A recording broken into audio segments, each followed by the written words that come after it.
जय श्री राम। आप सभी को एक बार मेरा फिर से जय श्री राम। सभी को मेरा नमस्कार। जीवन तो बीत ही रहा है परेशानियों में, क्यों ना राम नाम को लिया जाए, अपना जीवन सफल बनाया जाए। हर व्यक्ति परेशान है, जिसे देखो वो उलझनों में फंसा हुआ है। सबसे बड़ी बात है विषम परिस्थितियों में सम रखना और परेशानियों में अपने आप को प्रसन्न रखना, व्यस्तता में मस्त रहना।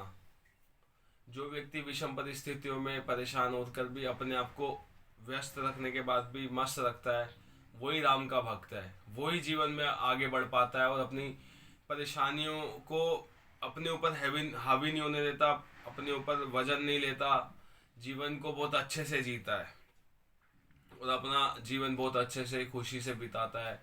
और अपना हर एक पल भगवान नाम को लेकर इतनी मस्ती से बिताता है कि उसका जीवन इतनी जल्दी निकल जाता है कि उसे खुद भी पता नहीं चलता। और उसका घर परिवार खुद तो खुश होता है, अपने साथ वालों को भी आनंदित करता है, अपने जीवन में अपने सुख दुख को और व्यक्तियों के साथ शेयर करता है। और वो उसके जो आसपास के लोग हैं इतने खुश रहते हैं। वो कहते हैं कि महाराज आपको इतनी एनर्जी कहाँ से मिलती है। वो कहता है मेरे राम भगवान मुझे इतनी एनर्जी देते हैं कि मैं उसकी एनर्जी के साथ इतना खुश रहता हूँ कि मेरी एनर्जी के कारण वो है, और मैं अपनी एनर्जी सबको देता हूँ और उनकी एनर्जी का आशीर्वाद मुझे मिलता है। तो आइए आज का विषय बताते हैं हम। इसी के साथ एक विषय की चर्चा करते हैं। आज का जो हमारा विषय है, विषय का नाम है तुलसीदास जी को जेल क्यों जाना पड़ा। और हम हनुमान जी के चमत्कार के आगे बादशाह जो था उसको नतमस्तक होना पड़ा। तो आज का विषय है तुलसीदास जी को जेल क्यों जाना पड़ा, हनुमान जी के चमत्कार के आगे नतमस्तक हुआ मुगल बादशाह। तो सबसे पहले हम करते हैं मंगलाचरण। वर्णानाम अर्थ संगानाम रसानाम छंद सामपि मंगलानाम चय कर्तारो वंदे वाणी विनायको श्री राम राम रामेति रमे रामे मनोरमे सहस्र नाम ततुल्यम श्री राम नाम वरानने। अब मोहि भा भरोस हनुमंता बिन हरि कृपा मिले नहीं संता। जय श्री राम। आइए दो घड़ी भगवान नाम को गुनगुनाते हैं, क्योंकि राम नाम की चर्चा से पहले अगर भगवान का भजन किया जाए, भगवान में ध्यान लगाने का एकमात्र सहारा है राम नाम का भजन। राम भजन करेंगे, भगवान में ध्यान लगेगा, प्रीति बढ़ेगी, भगवान हमें आशीर्वाद देंगे, हम उनकी कथा को सुन पाएंगे, अपने बच्चों को, अपने घर में परिवार में सभी को, प्रियजनों को भगवान नाम के बारे में बता पाएंगे। तो पहले हमें खुद पता होना चाहिए, तभी हम आगे किसी को बता पाएंगे। तो सबसे पहले दो घड़ी लेते हैं प्रभु श्री राम नाम का नाम। जय सीताराम जय जय सीताराम, जय सीताराम जय जय हनुमान, जय सीताराम जय जय सीताराम, जय सीताराम जय जय हनुमान, जय सीताराम जय हनुमान, जय सीताराम जय जय हनुमान, जय सीताराम जय सीताराम, जय सीताराम जय जय हनुमान, जय सीताराम जय सीताराम, जय सीताराम जय जय हनुमान, जय सीताराम जय सीताराम, जय सीताराम जय जय हनुमान, जय सीताराम जय सीताराम, जय सीताराम जय जय हनुमान, जय हनुमान जय जय हनुमान, जय सीताराम जय जय सीताराम, जय सीताराम जय सीताराम, जय सीताराम जय जय हनुमान। जय सिया राम। तो आइए मिलकर आज के विषय पे चर्चा करते हैं। आज का विषय है तुलसीदास जी को जेल को जाना पड़ा। तो ये समय है मुगल शासन का, जब तुलसीदास जी मुगल शासन में तुलसीदास जी का जो समय रहा है, क्योंकि तुलसीदास जी के जीवन के समय मुगल शासन चल रहा था। तो एक बार की बात है, एक बार उस जगह पर एक ब्राह्मण था, उसकी मृत्यु हो जाती है। वह जवान व्यक्ति था, तो उसकी अंतिम यात्रा की तैयारियां चल रही होती हैं। तो अचानक गोस्वामी जी वहां से गुजर रहे होते हैं। तो एक स्त्री आकर गोस्वामी तुलसीदास जी के चरण स्पर्श करती है, और उसी समय अचानक गोस्वामी जी के मुख से निकलता है कि अखंड सौभाग्यवती भव। तो वह स्त्री कहती है, महाराज आपने ये क्या आशीर्वाद दे दिया मुझे, मेरे अभी अभी मेरे पति का निधन हो गया है और यहाँ तो तैयारियां चल रही हैं उनके अंतिम संस्कार की, और वह मर चुके हैं और अंतिम यात्रा की तैयारियां हो रही है। तो गोस्वामी जी कहते हैं कि मेरे मुख से दिया हुआ वचन कभी व्यर्थ नहीं जाता। और उसी समय गोस्वामी जी जब ये बात बोलते हैं तो वह स्त्री को अचंभा होता है कि गोस्वामी जी कह रहे हैं मेरे मुख से निकले हुए शब्द कभी व्यर्थ नहीं जाते। तो गोस्वामी जी कहते हैं कि आपके पति कहाँ हैं। तो इतने में वह स्त्री कहती है उनको साथ लेकर जाती है। तो गोस्वामी जी उस जगह पर जाते हैं और वहां देखते हैं कि वह व्यक्ति मृत पड़ा होता है। और गोस्वामी जी कहते हैं कि वहाँ के आसपास के जो लोग खड़े होते हैं सभी को कहते हैं कि सब लोग अपनी आंखें बंद करें और प्रभु राम नाम का भजन करें, जैसे अभी हमने भजन किया है, और भगवान नाम का उच्चारण करें।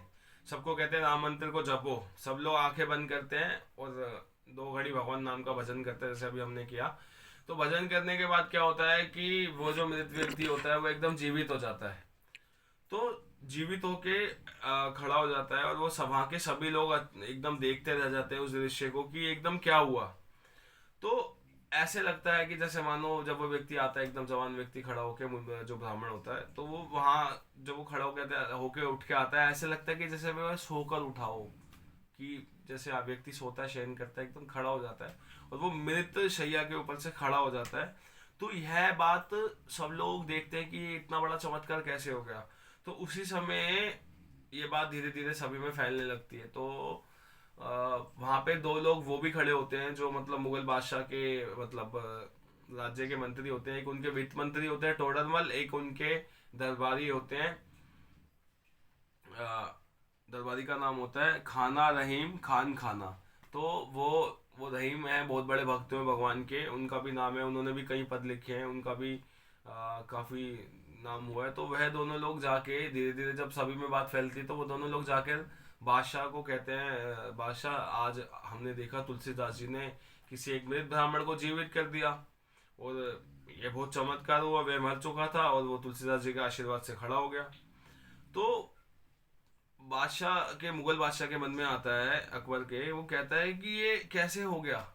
तो उन्होंने कहा कि आप अभी के अभी तुलसीदास जी को सभा में लाया जाए।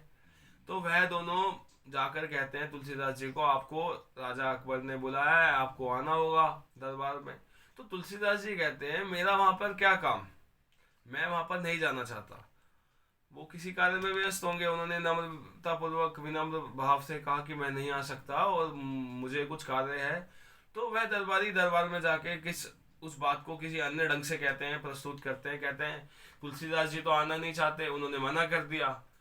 तो इतने में मुगल बादशाह को गुस्सा आ जाता है। वो कहता है तुलसीदास जी को हमने बुलाया और उन्होंने मना कर दिया। तो वो आदेश देता है अपने मंत्रियों को, अपने सेवकों को, जाकर अभी के अभी उनको बंधक बना के लाया जाए। तो 2 व्यक्ति जाते हैं, तुलसीदास जी को पकड़ कर ले आते हैं। तो तुलसीदास जी को पूछा जाता है, बादशाह पूछता है कि मैंने देखा कि आपके बारे में सुना कि आपने किसी मृत व्यक्ति को जीवित कर दिया, तो आपको इतना चमत्कार आता है तो आप कुछ हमें भी चमत्कार पेश करो। तो बाबा गोस्वामी तुलसीदास कहते हैं हमारे कि महाराज ना मेरे को कोई चमत्कार जानता हूँ, ना मुझे कोई चमत्कार आता है। मेरे तो सिर्फ प्रभु श्री राम हैं जो मेरे इष्ट हैं, उन्हीं के कृपा से सब कुछ हो रहा है, मुझे कुछ नहीं आता।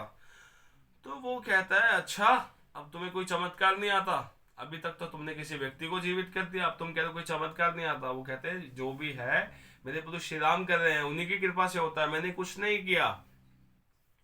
तो वो कहते हैं अच्छा आपको कुछ नहीं आता, तो अब आपके प्रभु श्री राम ही करेंगे, इनको जेल में डाल दिया जाए।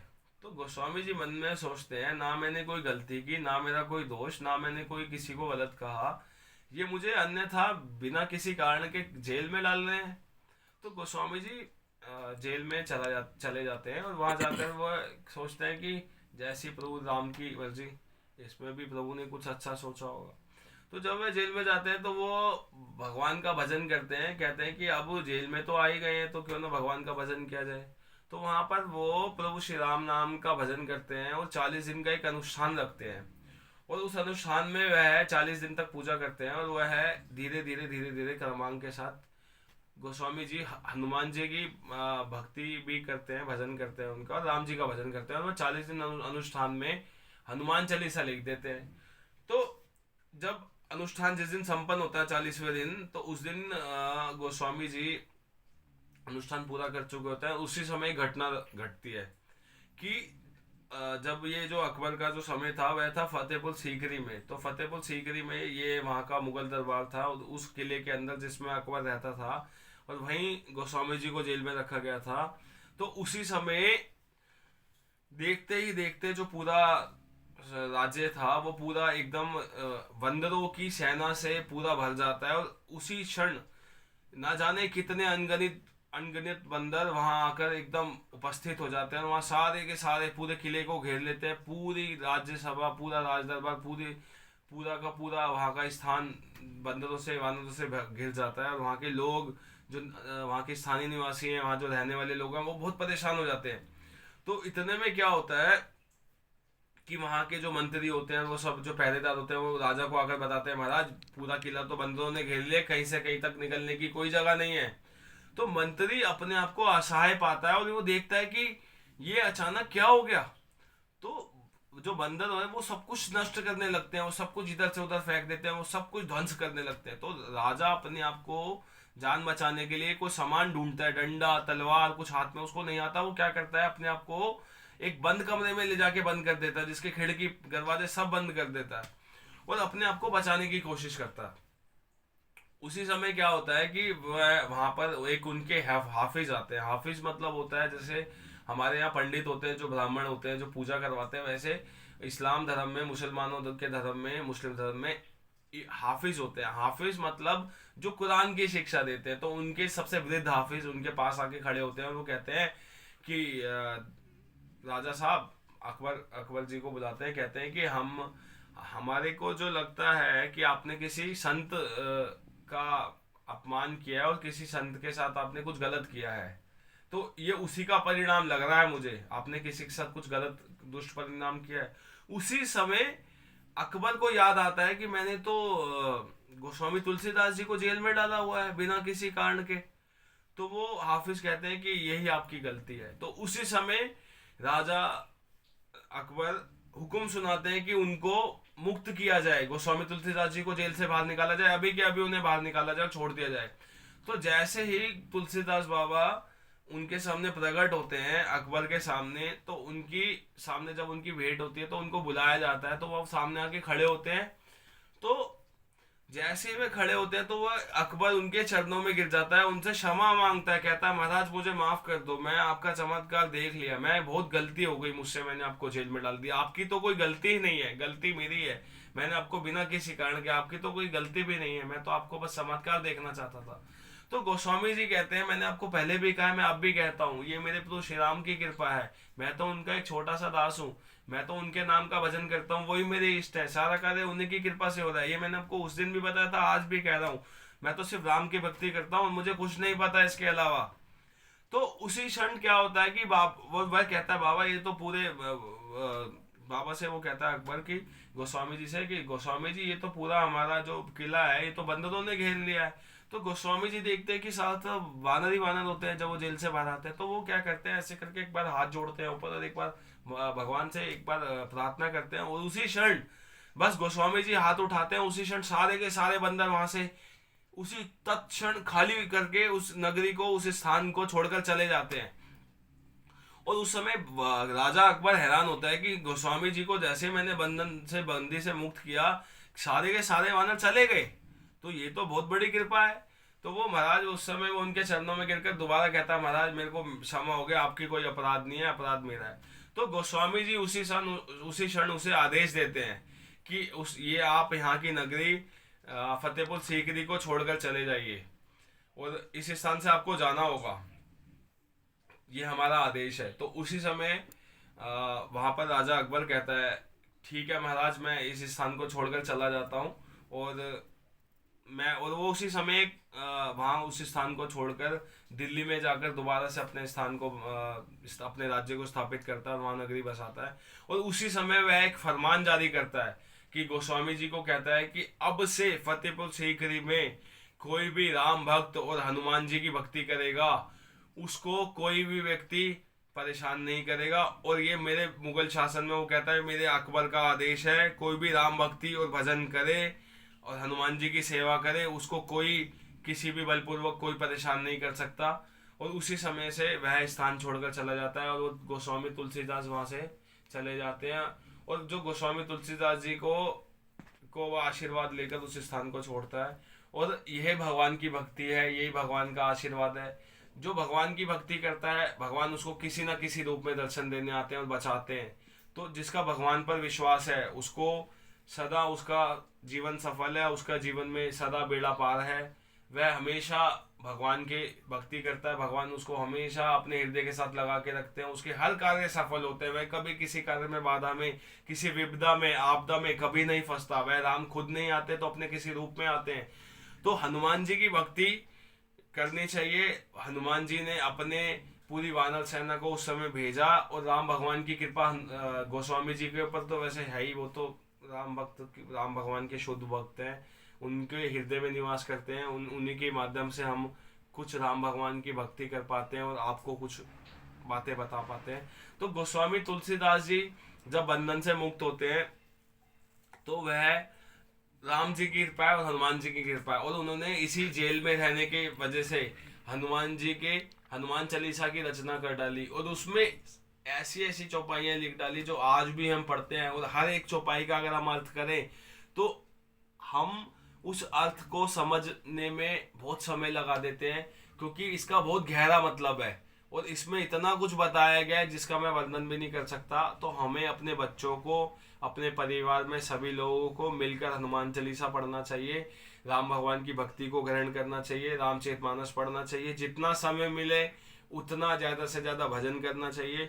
और हाँ, जैसे कि जब गोस्वामी जी ने उस मृत व्यक्ति के मरने के उपरांत जब लोगों को भजन करवाया, तो आप ये देखिए 2 घड़ी भगवान भगवान का भजन करने से वहाँ के जितने लोगों के मुख से जीवा पवित्र हुई और वो उस ब्राह्मण के शरीर में प्राण वायु आ गई। तो आप ये सोचिए, अगर हम रोज नित्य प्रति 5 मिनट 10 मिनट राम नाम का जप करेंगे अपने जीवन में, सुबह उठकर, शाम को सोने से पहले, रात्रि में संध्या वंदन करेंगे, भोजन करने से पहले, या अपने बच्चों के साथ 10 मिनट राम नाम की माला करेंगे, या फिर अपने बच्चों को नई नई शिक्षाएं देंगे, राम भगवान के बारे में बताएंगे, तो धीरे धीरे अपने जीवन को भगवान के साथ जोड़ेंगे और अपने आप को कृपा पात्र बनाएंगे और राम भगवान की भक्ति करेंगे। मेरा इतना ही कहना था, बस राम भजन करते रहिए। जैसे मैं 2 घड़ी राम नाम गुनगुनाता हूँ, आप भी अपने जीवन में राम नाम का सहारा लीजिए और अपने जीवन को सफल बनाइए, और मेरे को ऐसे आशीर्वाद देते रहिए, मेरी वीडियोस देखते रहिए। सभी को मेरा जय श्री राम।